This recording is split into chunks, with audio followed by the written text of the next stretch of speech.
Hello everyone, welcome to Manisha Tutor. Today we are here to discuss another current issue जिसमें हम quad summit 2022 के बारे में बात करने जा रहे हैं। जैसा कि आप सब लोग जानते हैं कि recently Narendra Modi is on a visit to Japan, Tokyo, जहां पे वो क्वाड समिट 2022 में पार्ट लेने गए हैं। इस क्वाड समिट 2022 का आखिर एजेंडा क्या है? क्या ये सिर्फ चाइनीज की ग्लोबल एक्सपेंशन पॉलिसी को रोकने के लिए एक यूनिट बनाई गई है या फिर इसका होराइजन जो है वो काफी ज्यादा बड़ा हो चुका है? तो इस वीडियो के थ्रू मैं आपको इस समिट के बैकग्राउंड से लेके इसके करंट स्टैटिस्टिक्स के बारे में बताने की कोशिश करूंगी। तो आइए शुरुआत करते हैं। आखिर क्वाड है क्या? क्वाड बेसिकली 4 कंट्रीज का एक क्वाड्रिलेटरल यूनिट है। इसे आप क्वाड्रिलेटरल सिक्योरिटी डायलॉग भी बोल सकते हैं, जिसके अंदर 4 कंट्रीज इन्वॉल्व हैं, namely India, Australia, United States of America और जापान। इन चारों कंट्रीज ने मिलके चाइना की ग्लोबल एक्सपेंशन पॉलिसी को कर्ब करने के लिए, उसके ऊपर रुकावट लगाने के लिए इस क्वाड को जो है वो जन्म दिया था। ये बेसिकली एक स्ट्रेटेजिक इनफॉर्मल सिक्योरिटी डायलॉग था इन 4 कंट्रीज के बीच में। इनिशियली अगर मैं आपको बताऊं तो ऑस्ट्रेलिया इसका पार्ट नहीं था। अगर आप ऑस्ट्रेलिया की हिस्ट्री जाने तो ऑस्ट्रेलिया का मैक्सिमम बिजनेस जो है वो चाइना से आता है। तो चाइना ने काफी टाइम के लिए ऑस्ट्रेलिया कंट्री के ऊपर जो है अपना दबाव जो है वो बना के रखा था। So they were highly dependent on China, और चाइना कहीं ना कहीं इनकी जो पॉलिटिक्स है उसको रूल करता था। But coming out of all this shell, in 2020 Australia ने भी अपना हाथ बढ़ाया और इस स्क्वाड यूनिट का जो पार्ट है वो बन गया। चाइना की जो एक्सपेंशन पॉलिसी है वाया डिफरेंट सी रूट्स, इसके ऊपर सैंक्शंस लगाने की जो है वो कोशिश की जा रही है। अगर मैं आपको बताऊं तो ये इंडियन ओशन है and this is your Pacific ocean. तो इस कंप्लीट इंडो पैसिफिक रीजन के ऊपर जो पॉलिसीज बनाई जा रही हैं बाय दिस क्वाड यूनिट, ये इसी के संदर्भ में एक डेवलपमेंट की तरफ हमारा पहला कदम है। तो let's find out about it's background, कैसे कैसे हमने डिफरेंट हमारे सी रूट्स को जो है वो क्रिटिकली एंडेंजर्ड होने से या चाइना के इन्फ्लुएंस में आने से कैसे बचाया है। If I talk about the background of this quad summit, तो सबसे पहले ये क्वाड का आइडिया यानी कि एक क्वाड्रिलेटरल बनाने का आइडिया जो है वो शिंजो एब यानी कि जो जापानीज प्राइम मिनिस्टर थे उस टाइम के, उन्होंने दिया था। उन्होंने कहा था कि हमें एक एशियन आर्क ऑफ डेमोक्रेसी बनाना चाहिए, जिसके थ्रू हम जो चाइना की ग्लोबल एक्सपेंशन पॉलिसी है या जो वर्ल्ड में नंबर 1 बनने की पॉलिसी है उसके ऊपर कुछ ना कुछ रोक लगाई जा सके। तो इसी के संदर्भ में this idea was proposed by Shinzo Abe, और हमारे उस टाइम के प्रधानमंत्री Shri Manmohan Singh has also supported him in the same initiative. But there was a little lag in the implementation of this policy. ये लॉन्ग स्टैंडिंग प्रपोजल जो है फिर 2017 में मनीला में एशियन समिट जो है वो ऑर्गेनाइज की गई थी। इस एशियन समिट के दौरान जो है इस स्क्वाड का जो है बेसिकली जन्म हुआ। इसके दौरान ऑस्ट्रेलिया ने वो जो प्रेशर सैंक्शंस वाली पॉलिसी थी बाय चाइना, उस चीज को हराते हुए, पीछे छोड़ते हुए, it joined this squad group because initially only Japan, US and India agreed to be a part of this squad. But Australia के कॉपरेशन के बिना ये यूनिट जो है वो एग्जिस्टेंस में आना इम्पॉसिबल था। तो 2017 is marked as the birth year of your quad summit. इसके बाद 2020 में कुछ रीसेंट मालाबार एक्सरसाइजेस भी जो हैं वो की गई। अगर मैं मालाबार एक्सरसाइजेस की डिटेल बताऊं तो मालाबार एक्सरसाइज बेसिकली पहले एक ट्राइलेटरल एक्सरसाइज इनिशिएटिव होता था। इसका एक्सपेंशन जो है वो ऑस्ट्रेलिया के ज्वाइन होने के साथ हुआ। इन 2020 ईयर ऑस्ट्रेलिया जो है इस ट्राइलेटरल एक्सरसाइज का पार्ट बन जाता है और इसे क्वाड्रिलेटरल एक्सरसाइज के नाम से जाना जाता है। So this famous maritime corporation और बे ऑफ बंगाल और अरेबियन सी और इंडो पैसिफिक रीजन में सिक्योरिटी पर्पसेस और नेवी के पैरामीटर्स को बढ़ावा देने के लिए इस एक्सरसाइज का जो है वो जन्म दिया गया बाय दीज 4 कंट्रीज जो कि आपके क्वाड यूनिट का पार्ट है। ये सेम कंट्रीज जो हैं आपके इस मालाबार एक्सरसाइज का पार्ट है। This is one of the greatest initiative जो कि आपके क्वाड ने आज तक लिया है।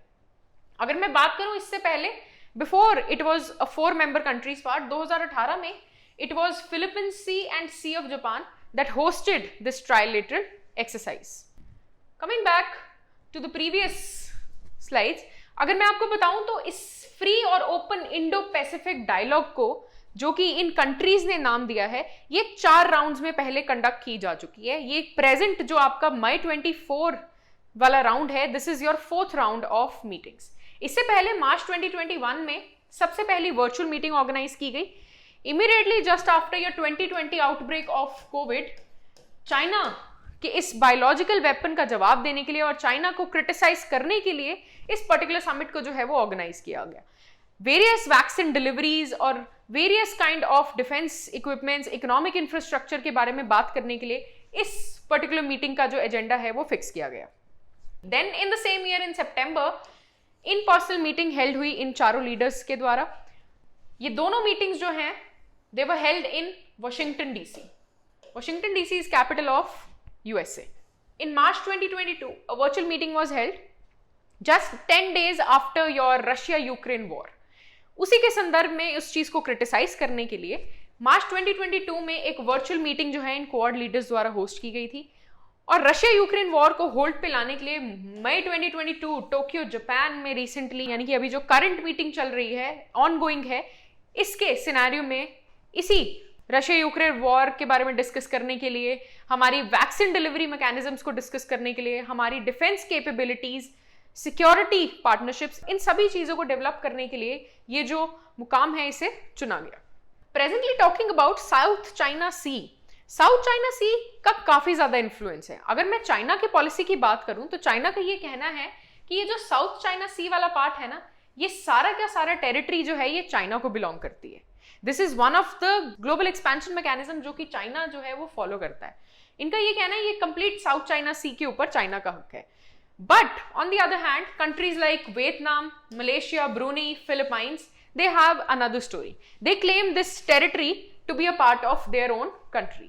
तो इन सभी के संदर्भ में इन कंट्रीज के बीच में जो है there is always a tiff going on. और recent context में जो एक tiff highlight हुआ है that is of Taiwan.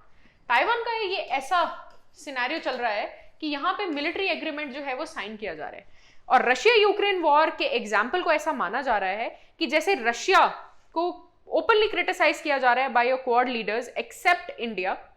India का ये कहना है India has a different stand on Russia Ukraine war, but talking about other three leaders of Japan, Australia and USA, they have openly supported Ukraine in the same crisis. और उनका ये मानना है कि अगर हमने अभी भी इन पॉलिसीज को डेवलप नहीं किया तो आने वाले टाइम में Taiwan will be the next Ukraine and China will be the next Russia. तो इन सभी पॉलिसी पैरामीटर्स को ध्यान में रखते हुए इस पर्टिकुलर करंट क्वाड समिट 2022 को जो है वो जन्म दिया गया है। So this South China sea issue is also in the limelight. ये 2017 से ही is being in the limelight. अगर रिसेंट करंट 2013 की बात करूं तो Joe Biden, who is the president of USA, he has said that Russia's Ukraine war invasion is basically a dark hour in our history. इसी के संदर्भ में उन्होंने काफी ज्यादा क्रिटिसिज्म जो है इस वॉर को शो किया गया है। इसी के संदर्भ में यूएसए ने कहा है कि हमारा जो ये recent context of Russia Ukraine war है, it is a wake up call for us so that China does not invades Taiwan in the same way. And other leaders of Japan and Australia have also criticized the Russian counterparts. अगर मैं बात करूं prime minister Modi की, he has given 10-pointer agenda where he makes Indo-Pacific a better. He says it is for a constructive change, it is a change for good. तो इन parameters को हम आने वाली स्लाइड्स में डिस्कस करेंगे where he has highlighted some of the few agendas. But मैं आपको बता दूं कि चाइना इस क्वाड समिट का सेंटर क्यों माना जाता है। अभी मैंने आपको साउथ चाइना सी वाला इशू बताया। सेकंड इशू, चाइना की ग्लोबल एक्सपेंशन पॉलिसी। चाइना किसी भी तरीके से, चाहे लैंड के तरीके से, चाहे वाटर के तरीके से, वो हर जगह जो है अपनी मैन्युफैक्चरिंग के थ्रू, अपने ट्रेड सप्लाई चेन्स के थ्रू, हर तरीके से जो है वो पूरे वर्ल्ड पे जो है अपना कब्जा करना चाहता है। इसी के संदर्भ में China has been a centre point of attraction of this quad summit. तो चाइना ऐसा कहता है कि ये जो क्वाड समिट है it is basically an Asian NATO. NATO जैसा कि आप जानते हैं नॉर्थ अटलांटिक ट्रीटी ऑर्गेनाइजेशन, ये America and the allied countries का एक मिलिट्री अलायंस है। बट मैं आपकी जानकारी के लिए बता दूं, quad has no intentions like that. Quad is basically a strategical, informal strategical unit जिसे अब ऑफिशियल कर दिया गया है बाय दिस टोक्यो समिट। और इसी के संदर्भ में इस एशियन नाटो वाले क्रिटिसिज्म जो कि चाइना प्रोवाइड करता है, इसे खारिज कर दिया गया है। So this is not at all N Asian NATO, not at all a military alliance, it is just an alliance for the development of Indo Pacific countries. If I talk about the current developments in the Tokyo, Japan's 2022 summit, तो सबसे पहली बात जो Narendra Modi has urged is Quad fellowship programme. Narendra Modi has definitely emphasised the Indian students कि आप quad fellowship programmes में जो है वो अपने आप को फैसिलिटेट करवाएं और इस फेलोशिप प्रोग्राम का जो है वो पार्ट बने and make the education parameters better for the country. और सेकंड जो बहुत इंपॉर्टेंट चीज निकल कर आई है अभी तक की कि $50 बिलियन का जो इंफ्रास्ट्रक्चर है क्वाड कंट्रीज ने जो है इस प्रपोजल में दिया है, यानी कि इकोनॉमिकली इन कंट्रीज को स्ट्रॉन्ग करने की जो है वो बात की गई है. और एक और बहुत इंपॉर्टेंट डेवलपमेंट आई है कि क्वाड जो है सिक्योरिटी इनिशिएटिव लॉन्च करेगा in the dark shipping zones of Indo Pacific, यानी कि इंडो पैसिफिक रीजन में जो इलीगल फिशिंग है, डार्क पायरेसी थ्रेट्स हैं या फिर any kind of cyber securities जो भी आपके इंडो पैसिफिक रीजन्स में एक्सपीरियंस होती हैं, उन सभी को कर्ब करने की बात जो है वो की गई है. और इस क्वाड एजेंडा में इन सभी इलीगल फिशिंग और डार्क शिपिंग जैसे पैरामीटर्स को जो है वो हाईलाइट में रखा गया है.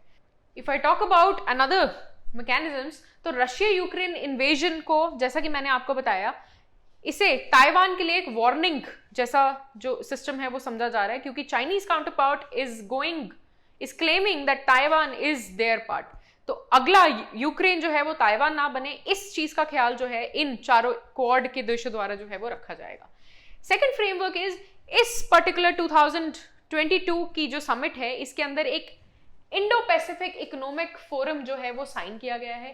ये 13 कंट्रीज के बीच का एक फोरम है जिसके थ्रू हम एक मॉडर्न इंफ्रास्ट्रक्चर जो है उसे बिल्ड करने की कोशिश करेंगे और चाइनीज काउंटर पार्ट को चैलेंज करने की कोशिश करेंगे.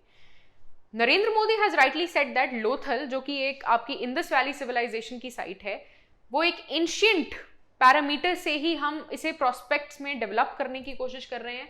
उसी के संदर्भ में उन्होंने कहा है कि एशिया पैसिफिक का ये जो इकोनॉमिक पैरामीटर है इसके थ्रू हम डेवलपमेंट पैरामीटर्स पर जाने की कोशिश करेंगे. सप्लाई चेन की जो ओवर डिपेंडेंस है चाइना के ऊपर उसे कम करने की कोशिश करेंगे. वैक्सीन डिलीवरी की जो इनिशिएटिव्स हैं जो कि हमने 2020 से शुरुआत किए गए हैं, तो ग्लोबली जो भी इन कंट्रीज इस क्वाड्रिलेटरल सिक्योरिटी डायलॉग का पार्ट है उसे प्रमोट करने की कोशिश की जाएगी और इस कोविड जैसे पैंडेमिक से लड़ने में जो बेहतरीन से बेहतरीन वैक्सीन मैकेनिज्म्स हैं उसे बूस्ट करने की जो है वो क्षमता प्रोवाइड की जाएगी. Next is high quality infrastructure. क्योंकि ये इकोनॉमिक पार्टनरशिप है तो इंफ्रास्ट्रक्चर डेवलपमेंट जो है इन कंट्रीज में काफी ज्यादा प्रायोरिटी बेसिस पे रखी जा रही है. तो हर चीज के अंदर इंफ्रास्ट्रक्चर को जो है वो प्रायोरिटाइज किया जाएगा. ग्रीन शिपिंग नेटवर्क, यानी कि जितना भी पोर्ट इंफ्रास्ट्रक्चर है उनके अंदर ग्रीन शिपिंग जैसी टेक्नोलॉजीज को जो है वो प्रमोट किया जाएगा. Clean and environment friendly practices will be promoted under this. ये सभी क्लाइमेट चेंज जैसे मैकेनिज्म्स को ध्यान में रखते हुए हर चीज के ऊपर डिजास्टर रेजिलिएंट इंफ्रास्ट्रक्चर जो है इसके ऊपर बढ़ोतरी की जाएगी ताकि हम जितने भी टाइफून, साइक्लोन्स और any other kind of disasters that are faced by your Indo Pacific region, उन सभी के संदर्भ में जो है वो काम करने की कोशिश की जाएगी. Another important factor is semiconductor supply chains. Semiconductor supply chains में चाइना काफी इंपॉर्टेंट रोल प्ले करता है. डिजिटली हमारी इकोनॉमीज जो है वो एडवांस हो रही हैं, तो इस सेमीकंडक्टर की जो प्रोडक्शन है उसकी जो सप्लाई चेन है उसके अंदर कोई रुकावटें ना आए, इन सब के ऊपर भी जो एजेंडाज हैं वो डिस्कस किए गए हैं in the previous quad summits and expected to be discuss in the same one also. और डिफेंस और maritime cooperation in your Indo Pacific ocean is definitely a must. इसी के संदर्भ में हमारी जो सिक्योरिटी है, हमारी जो इकोनॉमिक कॉपरेशंस हैं, हमारे जो सोशल इंफ्रास्ट्रक्चर्स हैं, उन सभी को लाइमलाइट में रखा गया है. So these are some of the highlights of the current summit. India को क्या बेनिफिट्स होंगे अगर हमारा ये जो क्वाड समिट है इसके अंदर हम जो भी हमने सुझाव दिए हैं उन्हें अचीव करने में सक्षम रह पाते हैं. हमारा जो टेरिटोरियल कॉन्फ्लिक्ट है ना with China, it is very backdated. 1962 में इंडो चाइना वॉर के दौरान हमारा ये जो चाइनीज एडमिनिस्ट्रेटर एरिया है, यानी कि ये जो अक्साइचिन वाला एरिया है, दिस वाज अंडर थ्रेट. अगर मैं सेंट्रल सेक्टर की बात करूं तो Doklam has been under regular threat. और ईस्टर्न कंप्लीटली मैकमोहन लाइन वाला जो एरिया है, यानी कि जो वहां पे अरुणाचल प्रदेश है, China claims this territory to be ours. तो चाइना कहीं ना कहीं इंडिया के हर कॉर्नर में जो है अपना जो जरिया है, अपनी जो एक्सपेंशन है उसे क्रिएट करना चाहता है. But the problem is by land route our armies are very strong, और वो आसानी से चाइनीज काउंटर पार्ट्स को इस एरिया में घुसने नहीं देंगे. So he has allied with our enemy country Pakistan to definitely curb us through land route. But China has now very well understood that it is very difficult to stop us from the land area, so they are shifting their policies towards sea area. तो ये हमारे सी areas को counter करने की कोशिश करते हैं, यानी कि हमें इंडो पैसिफिक रीजन से जो है वो थ्रेटन करने की कोशिश करते हैं. अगर हम क्वाड जैसे समिट में हमारे जो प्रपोजल्स हैं उन्हें कामयाब कराने में सक्षम रहते हैं, तो डेफिनेटली हम चाइना जैसी जो सुपर पावर है उसको स्टॉप करने में काफी ज्यादा महारत हासिल कर सकते हैं. अगर मैं अनदर बेनिफिट्स की बात करूं तो सबसे पहली बेनिफिट जो है वो ह्यूमैनिटेरियन असिस्टेंस में है. यदि आपकी कंट्री में in Indo Pacific regions you face cyclones, you face typhoons, you face different kind of disasters, तो अगर हमें इकोनॉमिक इंफ्रास्ट्रक्चर मिलेगा, हमें इकोनॉमिक हेल्प मिलेगी, तो डेफिनेटली हमारी जो ह्यूमैनिटेरियन असिस्टेंस है in these areas will be in a better position. Second चीज जो आती है that is search and rescue of anti piracy operations. यदि हम इस क्वाड ग्रुप का पार्ट बनते हैं तो जो इंडो पैसिफिक रीजन्स में एंटी पायरेसी ऑपरेशंस है उन्हें सर्च करने में भी मदद मिलेगी. अगर क्वाड का पार्ट बनता है तो इंडिया को अनदर बेनिफिट है कि जो हमारे क्लाइमेटिकली वल्नरेबल सेक्शंस हैं उनको जो है पर्टिकुलर इंफ्रास्ट्रक्चर के लिए जो है वो एड डेफिनेटली प्रदान हो जाएगी. शिपिंग वेसल्स, हमारे शिपिंग वेसल्स जो हैं हम उन्हें मॉनिटर कर सकते हैं. हमारी साइबर सिक्योरिटी के जो मैकेनिज्म्स हैं अगर हम क्वाड का पार्ट बनते हैं तो definitely they will be in a better position. तो इन सभी हाइलाइटर्स के कारण इंडिया का क्वाड समिट में पार्ट लेना is in a better way. अगर मैं विजन की बात करूं या वे फॉरवर्ड की बात करूं ऑफ योर क्वाड कंट्रीज, तो डेफिनेटली एक बात समझ में आती है कि एक हमारी कंट्री के सोशल और इकोनॉमिक इंटरेस्ट के लिए काफी स्ट्रैटेजिक मूव होगा अगर हम क्वाड कंट्रीज में जो हमारे एजेंडाज हैं या हमारे प्रपोजल्स हैं उन्हें पास करवाने में सक्षम रहते हैं. Second thing which comes to my mind is कि चाइनीज की एक्सपेंशन पॉलिसी को कर्ब करने के लिए हमारा पहला स्टेप होगा, बट इस चाइनीज एक्सपेंशन पॉलिसी तक हमारी एजेंडाज को सीमित रखना will not be a good move. So definitely Narendra Modi being a visionary, he has definitely given another prospects to it, be it climate change, be it vaccination delivery mechanisms, be it infrastructure mechanisms, be it economic prosperity mechanisms. All these mechanisms have definitely highlighted the vision to be broader than it is seen as before. और Quad का जो basic vision आता है कि इसे 4 countries तक ना सीमित रखते हुए इन्हें बाकी जो साउथ ईस्ट एशियन कंट्रीज हैं यानी कि जैसे इंडोनेशिया, सिंगापुर, उन सभी कंट्रीज को भी इसके पैरामीटर्स में जो है वो इंक्लूड करना चाहिए, so that it is a better alliance of countries to counter and to keep your Indo-Pacific regions safe and for their better enhancements. So it's a wrap in my today's current topic regarding Quad Summit. I hope you liked the content of our video. So please don't forget to like, subscribe and share Panacea Tutor for more. Please keep watching and thank you so much for joining us. Thank you.